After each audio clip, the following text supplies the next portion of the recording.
You know, anytime we're talking about something like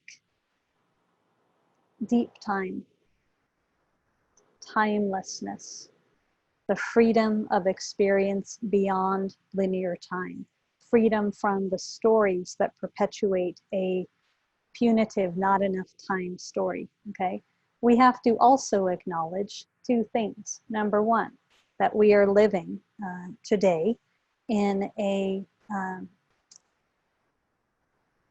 incredibly dispassionate economy, and an economy that exacerbates and supports a punitive model, the story of not enough time.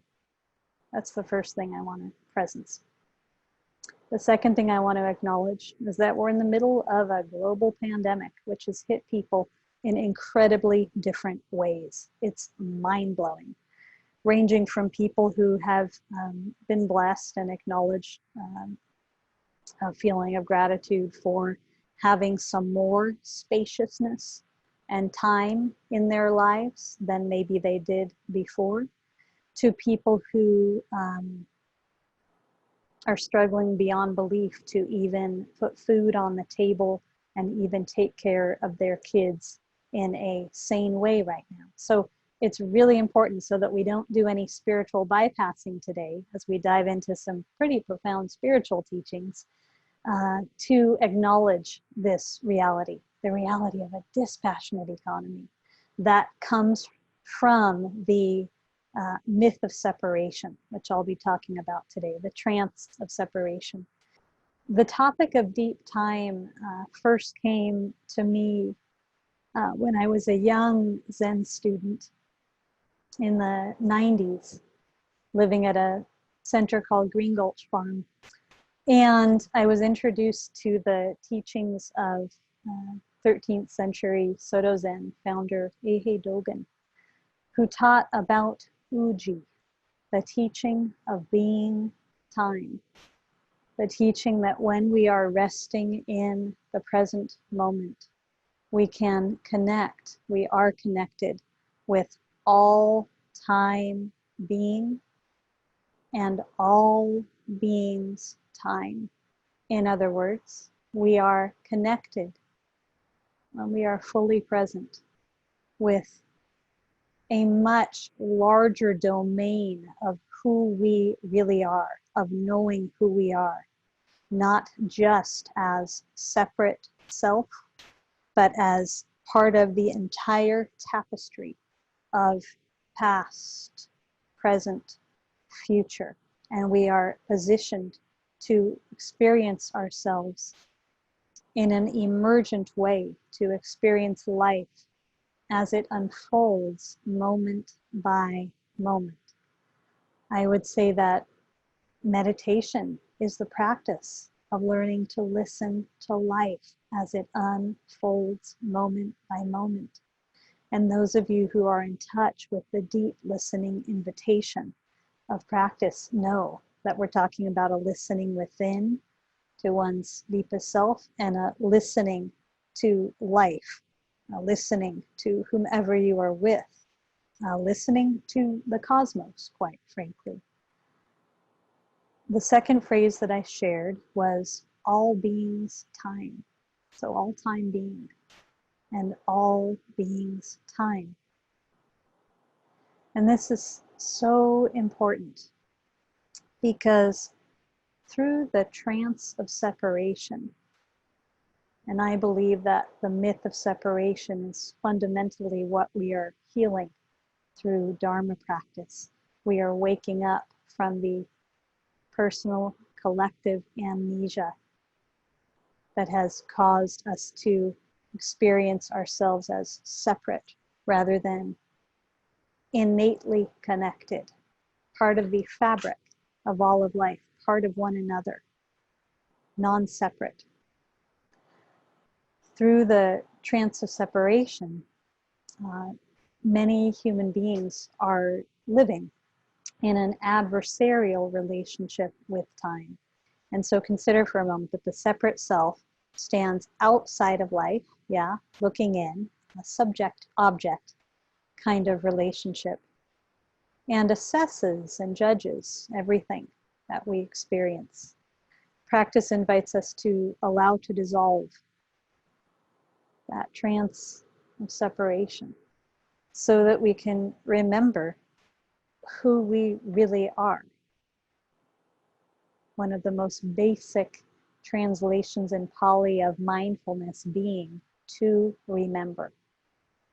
And I know, I'm clear that in this moment in time for humanity, remembering who we are is more vitally and immediately important than ever before. So when we talk about all beings time, this points to the experience of presence snapping us out of the bubble of separate self, okay?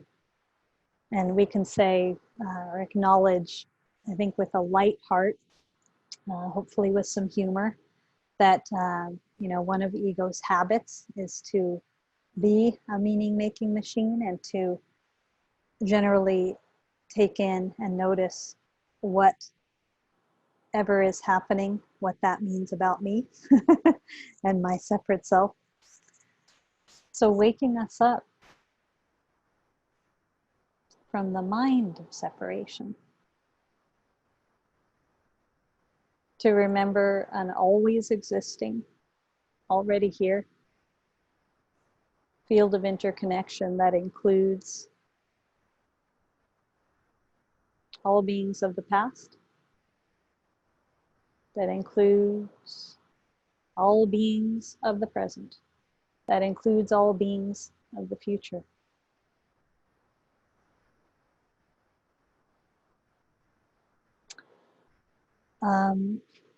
As I presence this topic today of deep time, I feel just a lot of love and tenderness, because I know that one of the ways practice has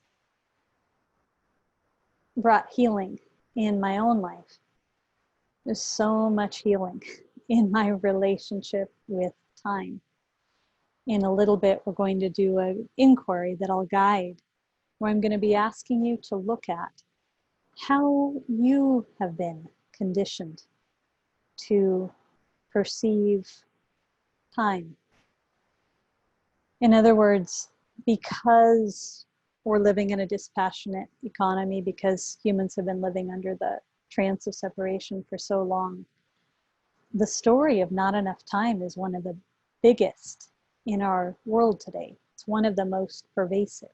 Not enough time. And of course, many people have been snapped out of that or shocked out of that into another possibility through the pandemic. We can see that for some people there has been a slowing down.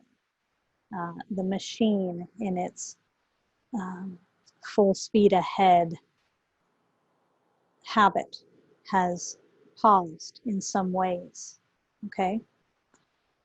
But through the story of not enough time,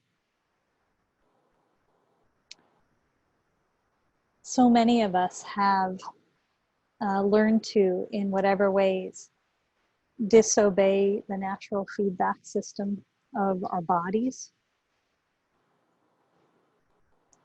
disobey our own need for rest, restoration, slowing down when slowing down is wisdom. Many of us have used the story of not enough time, or it's been used against us, to justify harm being caused. Whether that's having another interaction with a human being where not enough time turned the interaction from something that could have been transformational to something transactional, to an attitude of mind that's caused situations with work where you are, or have in the past, using your body as a tool, as a machine. instead of listening and honoring. 2, and we could do a deep exploration of this, the way that the story of not enough time has created such tremendous disconnect in our relationship with planet Earth. Such a completely misguided way of perceiving other forms of life and the Earth itself through marketplace mentality, which is one of the signposts of the mind of separation. It tends to perceive not just as subject object, but as I and what I can get from, okay, passive consumer and something to be consumed.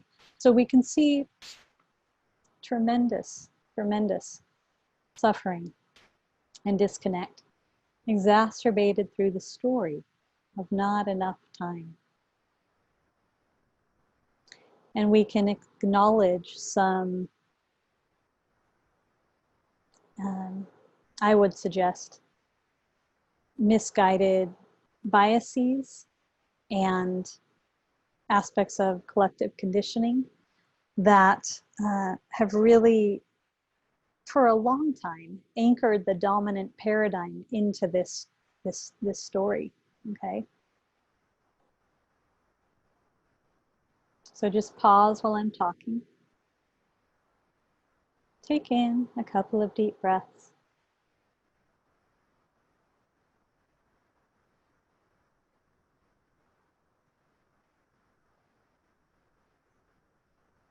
Just notice what it's like to deeply listen as I share, and notice always what the words that I offer point to or light up in your being, in your experience.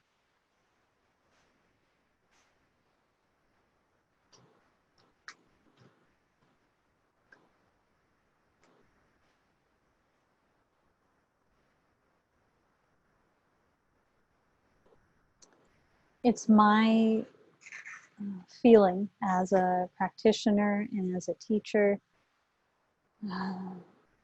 that this particular age we're facing of global uncertainty, of tremendous disruption,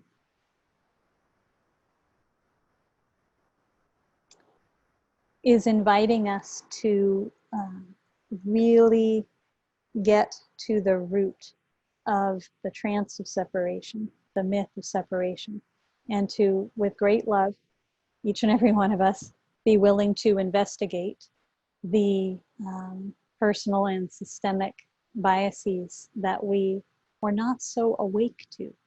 And so in a little bit, I'll invite us to do some of that around time. What are some of the messages that we received around time growing up?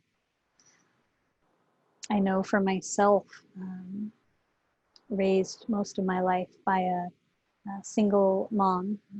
We lost my father to cancer when I was young. Raising kids, my mom is a social justice activist, and she had no time to raise us. She says, you raised yourselves.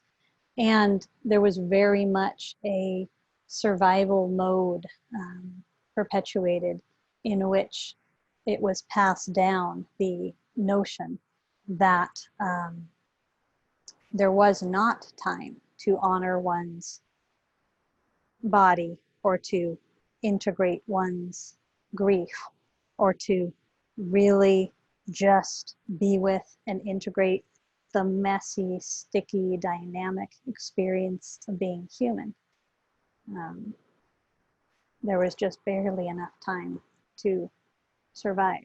Yeah.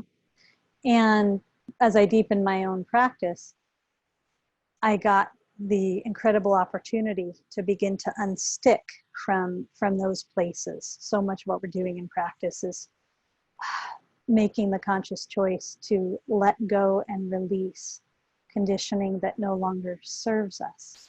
And it takes courage, as you know, to do so. It also takes great willingness to do so. but really getting to see, and I'll speak for myself for a moment, how deeply imbalanced the paradigm that I grew up in, the culture I grew up in, was in terms of having tremendous adoration of speed, productivity, getting somewhere, solving, fixing, changing, striving, okay, doing, the realm of the active, while being biased against slowing down, non-doing, restoration, integration, just being. This is also an imbalance between the yang and the yin. So we could say it's also a part of the legacy of patriarchy as well. I'm in the middle of writing a book right now that is about reclaiming the medicine of darkness and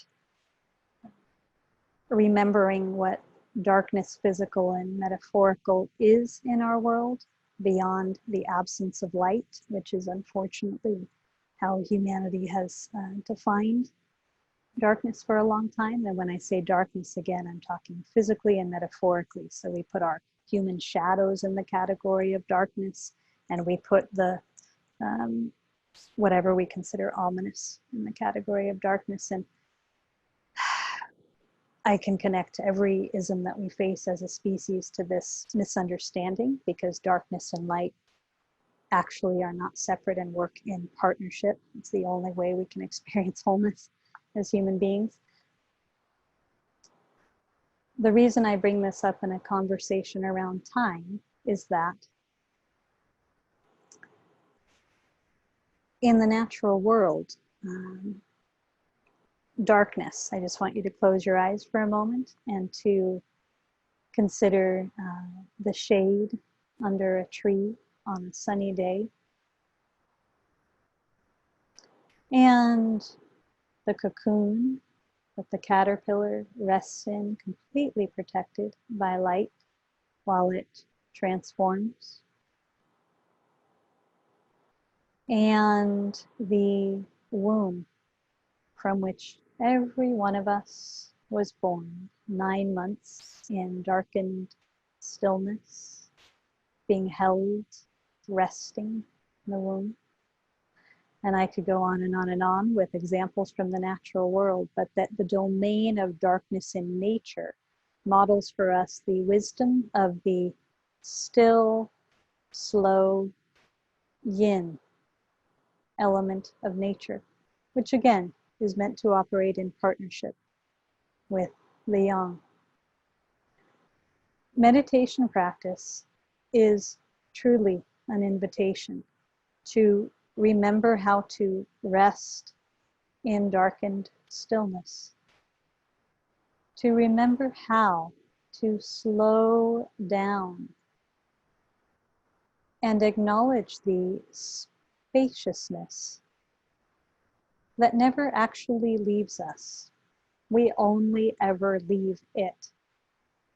And then going further, to acknowledge the choice that each and every one of us has in every moment that we are alive,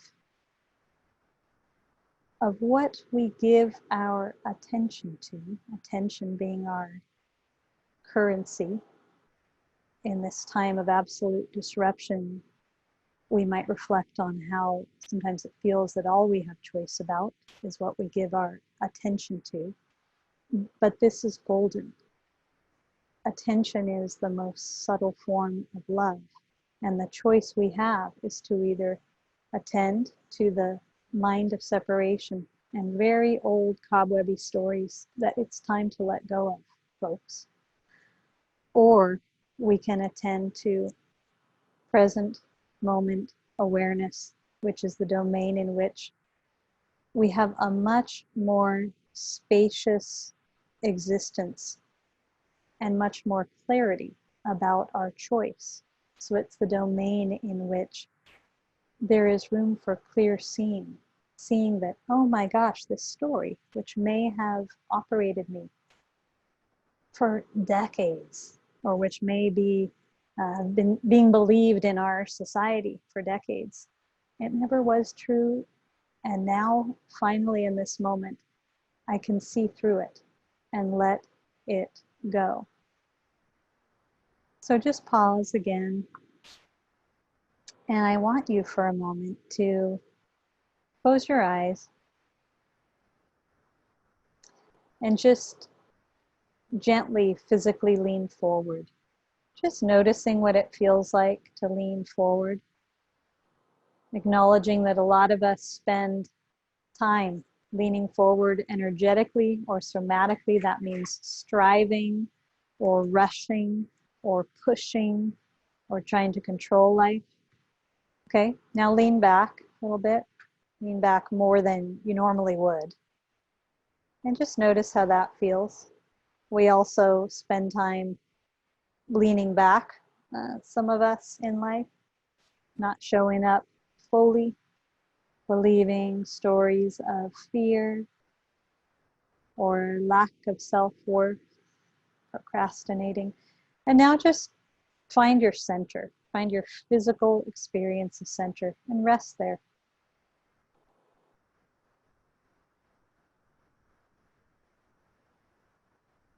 Neither leaning forward nor leaning back.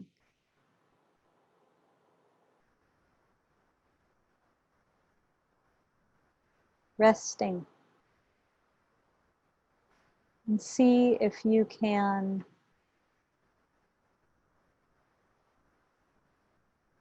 open your sense, your ability to sense, to the spaciousness of just resting here and now.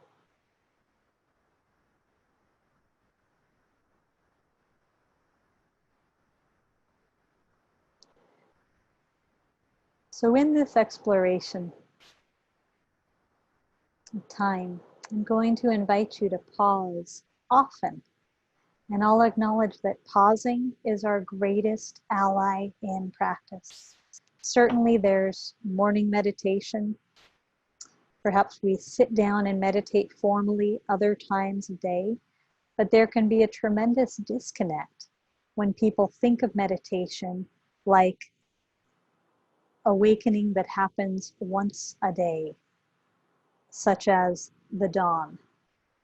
Instead, we're practicing all day long and night to remember the already awakened state. Okay? So the pause every time we slow down. And slowing down, this pause can occur for just a minute. But it's slowing down to attend within, to turn our attention within and to remember awareness itself animating us. We might get caught, one way I often think of it is that we get caught in the stream of our thoughts, the stream of this adversarial relationship with time. How much time do I have left? How much can I fit in? Okay. And every time we pause, it's like we come upon the shore of this stream for a moment, just long enough to remember, just long enough to reconnect again with a space that is so much bigger. Time that is so much bigger. One of the things I love about practice is that it moves us from the conditional to the unconditional. There's many ways I could talk about that, but one way I'll speak about it now is we all have situations or places in which we can and do experience time in a deeper way, timelessness, time beyond linear time. For some of you, it's when you're with a loved one or in nature or in sitting meditation. But the invitation of practice, remember, it's to always be remembering the already awakened state. It's already here. So this is about being willing to slow down enough to remember a domain of being time, being with the unfolding of time, rather than being against it. Yeah. I think it might be fun to share a little bit of Dogen, just because Dogen was quite a poet and wrote and taught in a way that often was mind-bending, the author of many koans. And so this is just a little glimpse into how Dogen wrote about Uji, being time. And you can just take it in.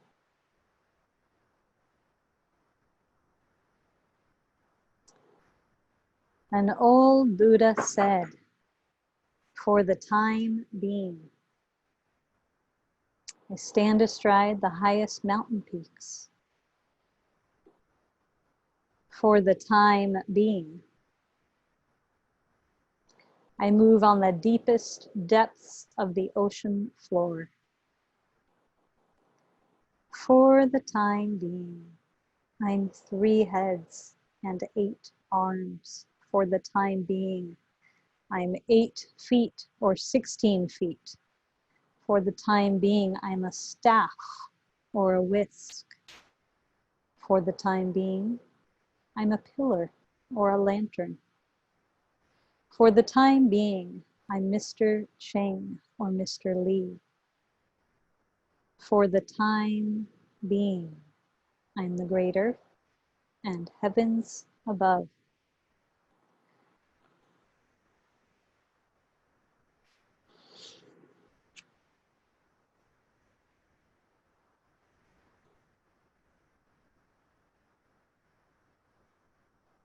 So just connect with your breath.